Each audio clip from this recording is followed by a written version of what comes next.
This is an APsprayarts dice painting. Let's roll some dice and spray some paint.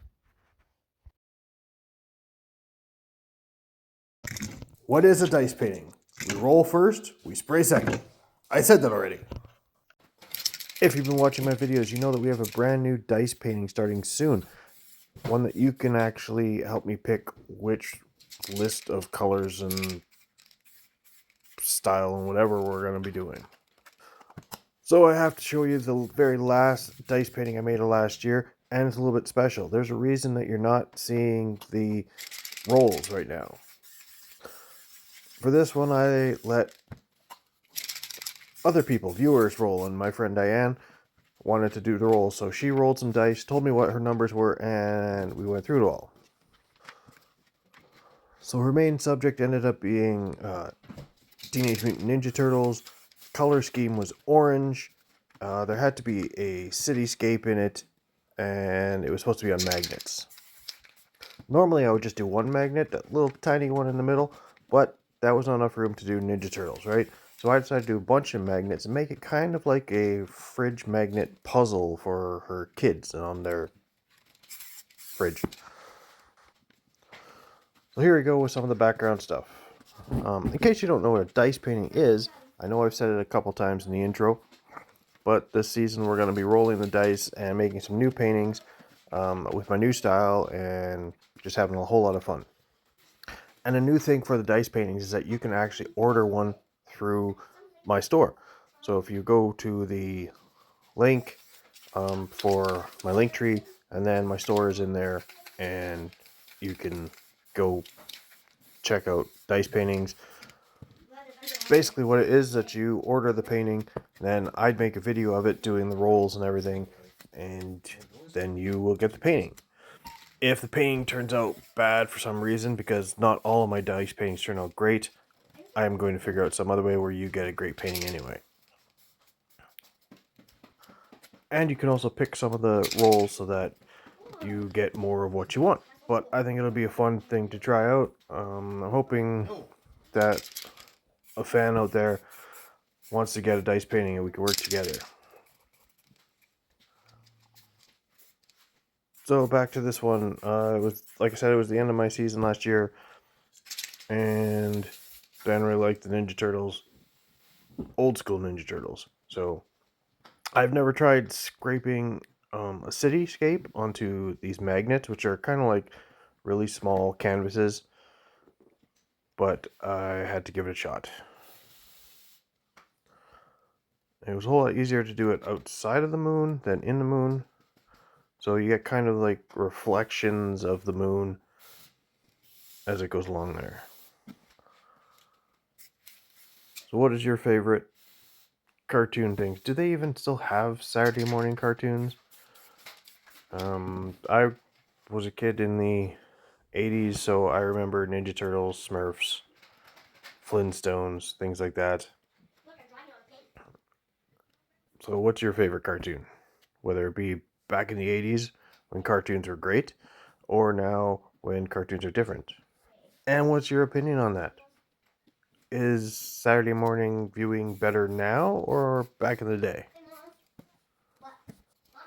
So I really like the colors in this one, the bright orange moon and the city, blue sky. Here's a little reflection for the water that's going to be underneath. I had to pull it aside to do it because sometimes you got to take things apart to be able to get it right. And try to make sure it's on both sides so you got the reflection of that moon down that water. Now my magnets don't fit together, but that's okay. It's a puzzle. They don't have to. If they fit together perfectly, the puzzle would be a whole lot easier to do. So one of the hardest difficulties I got with these magnets is that they're small. They move around. So here I'm trying to drag the paper along to make rocks, and it just wasn't working right. So I had to kind of adjust what I was doing. And sometimes you have to do that too. You have to just change stuff. So here we go, painting in a little bit of the rocks a little bit better. So if you liked the Ninja Turtles or like them now, I don't know. I know the new movie came out last year or so, which was a little bit different than what some of us were used to. What's your favorite Ninja Turtle? Mine was always Leonardo. I don't know whether it was because he wore blue or because he was the leader or had swords. I just liked him. Raphael, to me, seemed a little angry. I think it was Raphael. Donatello was a lot smarter than me, though I did use a bow staff, so I know some of what he was doing. As you see in this painting, I'm constantly adjusting how they are, trying to get them to sit in the right line. Here we go, trying to do the mist of where the water ends. You might also notice I'm using indoor water-based spray paint. Mostly it was because it was going to my friend and it's going to be in her kitchen, so I didn't really want it smelling, and I wanted to try out some of my water based on these magnets and see how it goes.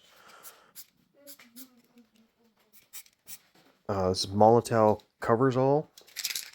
I get mine from a store called DeSera's out of Montreal, I believe, and they usually have a great selection. I like this paint. Some people have tried it and said that it clogs easy, which it does. You do have to make sure you clean the cap every time you use it, but it's still a great color, does great coverage, as you can see there, and you can use it indoors. I'll be doing some trade shows coming up soon, so I'm going to be using a lot of this paint. So here I am putting in one of the first characters, making sure I cover up for the overspray so that it doesn't go flying off.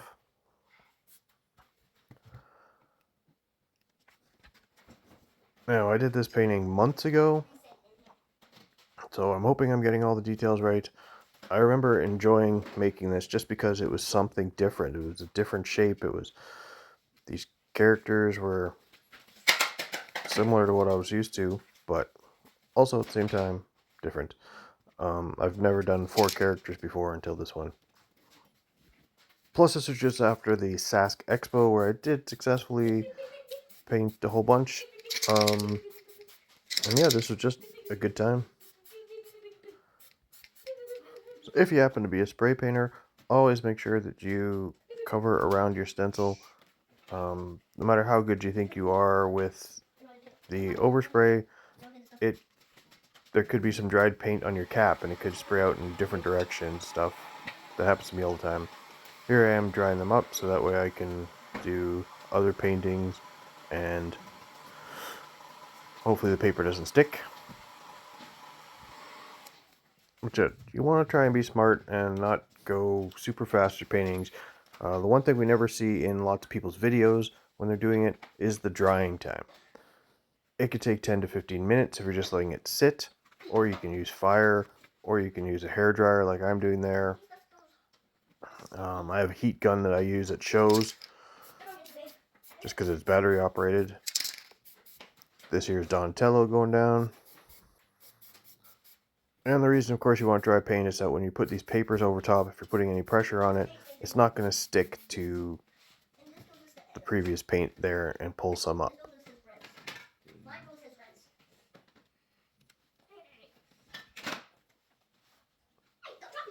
The one thing I remember worrying about when I was doing this is that these are very dark characters on a kind of some of it is a dark background, so I had to be careful.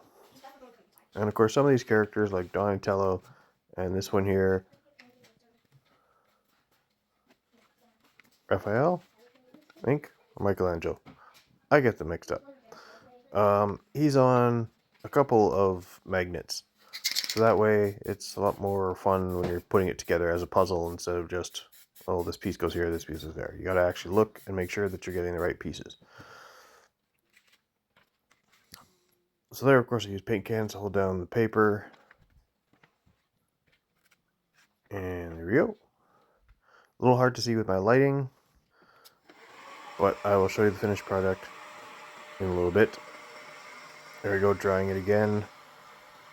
Making sure I got all the characters nice and dry so that I can continue on with the next part. So are anyone else getting excited about this new season of dice paintings? I haven't started yet. The weather got a little cold again, so I have to get to it soon. Right here, I'm just putting up a little bit more of the rock so that it's actually getting up to his foot, so he's not just kind of balancing on one foot. On this one, when I had put paper down, I had actually pulled up some of the paint, so I had to do it again. Okay, this part is taking the plastic of the guys that were cut out of the other stencils and putting them on. So that way I can do a little bit of highlights around them, putting weights on it. I'm not very mechanical, so I use ratchets or sockets. Sockets for my ratchet set. See what I mean? Not very mechanical or anything. So put them down. You have to be careful when there's little pieces up, like those size there, or the nunchucks on this one, because they can lift up. So if you have to, use a palette knife to hold them down as you're painting other stuff around them. So since the main color was orange, I was going to put in a little highlight of orange kind of around the characters. Just so kind of like the moon is lighting them up and they stick out of the dark background, like I was saying before. So yes, new season of dice painting starting soon. You can find the videos on my YouTube and TikTok of the choices that are there to be made for the first painting. I've already done the rolls. I just got to pick which one, and I'm going to do that soon. So if you want to vote, go vote over there, red, green, or blue. You'll know what I mean when you find the videos. So here I am revealing all these characters with that little splash of orange. They really popped out. So I'm really glad I decided to do that. Clear coat on there to seal them up. And here they are on my freezer. And that's what they're going to look like on Diane's fridge. So I hope she really liked it. I hope her kids really loved it. And I hope you guys join me for more dice paintings.